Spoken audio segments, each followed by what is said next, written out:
Механизм кашля включает три фазы – инспираторную, компрессионную и экспираторную. Инспираторная фаза. Ей предшествует кашлевое раздражение. Во время рефлекторного открытия голосовой щели происходит глубокий форсированный вдох в начале с участием всех инспираторных мышц, включая диафрагму и наружные межреберных мышц.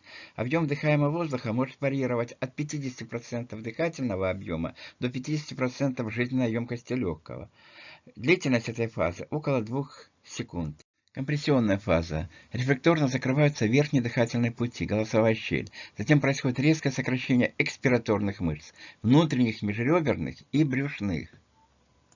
Экспираторная фаза. Приблизительно через 0,2 секунды после завершения периода компрессии голосовая щель рефлекторно открывается, создается перепад давления и турбулентный поток воздуха резко выбрасывается из дыхательных путей, увлекая за собой содержимое бронхов.